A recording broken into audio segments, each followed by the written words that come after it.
Hello all, welcome to ఇన్ఫోటాక్స్. So game changer trailer అయితే release అయింది. Trailer release అయ్యాక నాకేమనిపించింది అంటే మనం టీజర్ కోసం కూడా డిస్కస్ చేసుకోలేదు. టీజర్ ఓకే బాగానే ఉంది, బట్ టీజర్లో చాలా కట్స్ ఉన్నాయి. టీజర్లో పెద్దగా ఏం చూపించింది లేదు. అంటే మా సినిమాలో పాట ఉంది, హీరోయిన్ ఉంది, కమిడియన్స్ ఉన్నారు, మంచి క్యారెక్టర్ ఉంది అన్నట్టుగా వాళ్ళు బయట వచ్చిన న్యూస్ని మనము అబ్జర్వ్ చేస్తూ ఆ టీజర్ చూడడం అయితే జరిగింది. టీజర్ ఓకే, మరీ సూపర్ అని చెప్పలేము, అలా అని బాగలేదు అని చెప్పలేము. శంకర్ స్టైల్ ఆఫ్ మేకింగ్ కనిపించింది, కానీ ఆ మేకింగ్ ఇంట్రెస్టింగ్ స్టోరీని క్రియేట్ చేసి ఉందా అనేది మనకు తెలియదు. బట్ ట్రైలర్ రిలీజ్ అయ్యాక కూడా మనకేం ఇంట్రెస్టింగ్ స్టోరీ ఉంది అని తెలియదు. బట్ వాళ్ళు ఇస్తున్న హింట్స్, వాళ్ళు ఇస్తున్న న్యూస్ల ప్రకారం ఏంటంటే it's excellent Ram Charan's performance ఆ ఫిల్మ్ అన్నట్టుగానే చెప్తున్నారు. అండ్ శంకర్ ఏమేమైతే ఉన్నాయో అవన్నీ ఉన్నాయి. శంకర్ ఎక్సలెంట్ కంబ్యాక్ అని దిల్ రాజు గారు చెప్తున్నారు.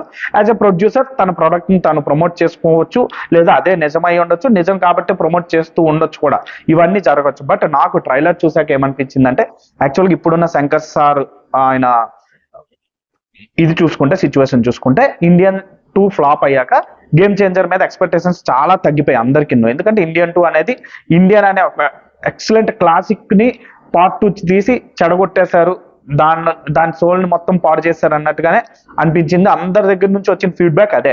బట్ అది ఇండియన్ 3కి ప్రిపరేషన్, ఇండియన్ 2 అనేది వచ్చిన న్యూస్ లో అవన్నీ పక్కన పెడితే, ఏదైనా ప్రిపరేషన్ అది ఎప్పుడో మళ్ళీ ఇండియన్ 3 వచ్చాక ఇండియన్ 2 ఇప్పుడు బాగుంది అని అంటే అనొచ్చేమో, నాకు తెలియదు.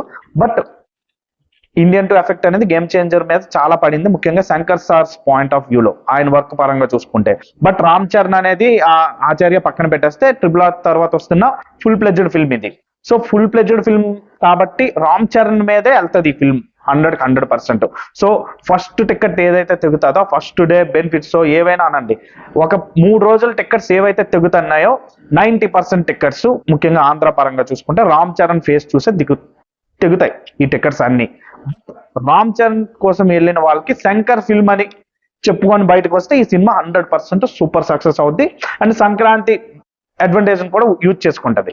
ఈ ట్రైలర్ చూసాక నాకేమనిపించింది అంటే, ఈ ట్రైలర్ లో సేమ్ ఇందాక మనం టీజర్ లో ఏవైతే చిన్న చిన్నవి అన్ని ఉన్నాయని చూపించారో, ట్రైలర్ లో కూడా అలాగే ఉన్నాయి.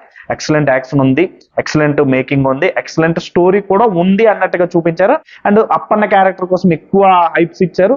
సో మనకు ఆ ట్రైలర్ లో కూడా కనిపించింది అప్పన్న క్యారెక్టర్ అనేది. అండ్ రామ్ నందన్ అనే క్యారెక్టర్ కూడా చాలా బాగుంది. చిన్న చిన్న కన్ఫ్యూజన్స్ ఉన్నాయి. ఐఏఎస్ అంటున్నారు, పోలీస్ డ్రెస్ లో ఉన్నారు, సో ఐపీఎస్ కూడా చేస్తారేమో. ఐపీఎస్ ఐఏఎస్ కొంచెం మంది ట్రిపుల్ రోల్ అంటున్నారు. ఇవన్నీ వస్తున్నాయి ఆ థీరీస్. అవన్నీ అంత అబ్జర్వ్ చేయకూడదు. ట్రైలర్ అనేది మనకి నచ్చిందా లేదా పక్కాగా అంటే, అనలిస్ట్ గా ఇవన్నీ అబ్జర్వ్ చేయాలంటే చెయ్యొచ్చు, ఆపి చెయ్యొచ్చు, నేను కాదు అనట్లేదు. బట్ ట్రైలర్ ని పార్ట్ చేసి చూస్తే నాకు ఒకటి క్లారిటీ వచ్చిందంటే, లార్జ్ స్కేల్ ఫిల్మ్స్ అనేవి అందరూ తెస్తారు, కానీ శంకర్ సార్ తీసినంత బాగా ఎవరు తీరు. అండ్ గేమ్ చేంజర్ లో కూడా అది కనిపించింది, కానీ గేమ్ చేంజర్ లో ఎందుకు అది ఎక్కువ మనకి ఎక్సైటింగ్ ఇవ్వట్లేదు అంటే, ఈ మధ్య కాలంలో చాలా లార్జ్ స్కేల్ ఫిల్మ్స్ వచ్చేస్తున్నాయి. ఈవెన్ ఆయన శిష్యుడు అట్లీ కూడా ఆ టైప్ ఆఫ్ ఫిల్మ్స్ ఎక్కువ తీసేయడం వల్ల మనకు కొంచెం రెగ్యులర్ అయ్యాయి. బట్ శంకర్ సార్స్ బ్రిలియన్స్ అనేది మనకి ఎప్పుడు ఎక్కడ కనిపిస్తుంది అంటే, స్టోరీ టెల్లింగ్ లోనే. ఆయన ఏమి ఎక్సలెంట్ స్టోరీ తీసుకోరు, చాలా మంచి స్టోరీనే ఒక చిన్న కాన్ఫ్లిక్ట్ ని దాన్ని బాగా చూపిస్తారు.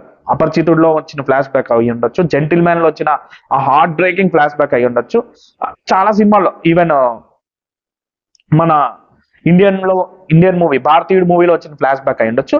అన్నిట్లో కూడా ఎక్సలెంట్ ఉంటుంది. ఈవెన్ జీన్స్ క్లైమాక్స్ లో కూడా సూపర్ ఫ్లాష్ బ్యాక్ ఉంటుంది. సో ఇందులో కూడా ఫ్లాష్ బ్యాక్ ఉందంటున్నారు. అండ్ ఆ స్టోరీయే మెయిన్ గా బయటకు వస్తుంది, మనకి ఎమోషన్ అనేది అక్కడే లింక్ అవుద్ది. సో ఈ cinema Shankar stars making excellent గా ఉన్నా కూడా ఆ ఎమోషన్ కనెక్ట్ అయితే ఎక్సలెంట్ గా ఎంజాయ్ చేస్తారు. అండ్ పాటలు అయితే మాత్రం స్టార్టింగ్ లో ఓకే అనిపించినా, వింటూ ఓకే అనిపిస్తున్నాయి. అండ్ జరగండికి అయితే ఒక హైప్ ఇచ్చారు ఆల్రెడీ ఎస్జే సూర్య గారు. అండ్ దోప్ సాంగ్ నాకైతే బాగా నచ్చింది, బాగుంది. సో సినిమా వర్కౌట్ అవ్వాలి అంటే పాటలు 100% వర్కౌట్ అవ్వాలి. ఎందుకంటే శంకర్ సార్ వర్క్ మీద ఎప్పుడైనా ఇవి చూస్తామని అనుకుంటే పక్కాగా పాటలు కూడా అందులో ఒక మేజర్ పార్ట్ ఉంటాయి. సో ఆయన పాటల కోసమే థియేటర్కి వెళ్ళి సినిమాలు చూసిన జనాలే ఎక్కువ మంది ఉండేవారు కూడా ఒకప్పుడు. అంటే సినిమా అనేది ఎప్పుడు ఆయన పాటలు అనేవి సినిమాలు ఎప్పుడు ఎక్సలెంట్ బోనస్ గా ఉండేవి. అంటే మనం అసలు ఎక్స్పెక్ట్ చేయనంత బోనస్. అంటే ఈసారి దీపావళికి 30,000, 40,000, 50,000 ఇస్తారంటే లేదు, 1,00,000 ఇచ్చేవారు ఆయన పాటల్లో బోనస్. సో ఈ సినిమాకి కూడా జరుగుతుందేమో, బిగ్ స్క్రీన్ మీద చూడాలి. ఓవరాల్ గా అయితే మాత్రం ప్రస్తుతానికి టిపికల్ కమర్షియల్ ఫిల్మ్ లాగా అనిపిస్తున్న శంకర్ సార్ మ్యాజిక్ ఉంటే మాత్రం ఈ సినిమా ఎక్సలెంట్ గా ఉండదు. ఎందుకంటే రామ్ చరణ్ ఎక్కువ టికెట్స్ ని క్రౌడ్ పుల్లర్ రామ్ చరణ్. అతను ఫాదర్ వల్ల అయ్యి ఉండొచ్చు, బాబాయ్ వల్ల అయ్యి ఉండొచ్చు, లేదంటే తనకి ఆఫ్ స్క్రీన్ వచ్చిన మంచితనం ఏవో అయ్యి ఉండొచ్చు. బట్ ఎప్పుడు తను ఓపెనింగ్స్ తెస్తాడు, బట్ ఆ ఓపెనింగ్స్ నిలబెట్టే ఇది అనేది శంకర్ సార్ వర్క్ మీద ఆధారపడి ఉంటది.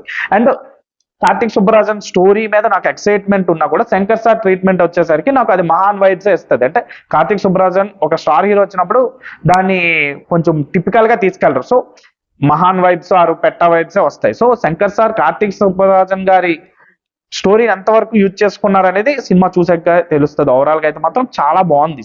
ఆ ట్రైలర్ అయితే బాగుంది. అంటే క్వాలిటీ కనిపిస్తుంది. 100 మంది ఉంటే 100 మంది మనుషులే కనిపిస్తున్నారు. అందులో గ్రాఫిక్స్ లో కొంచెం మంది మనుషులు, రియల్ గా కొంచెం మంది మనుషులు అలా లేరు.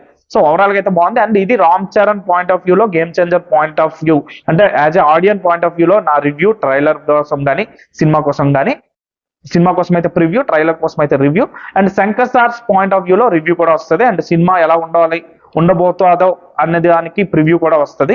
దానికోసం కూడా వెయిట్ చేయండి. Thank you, bye.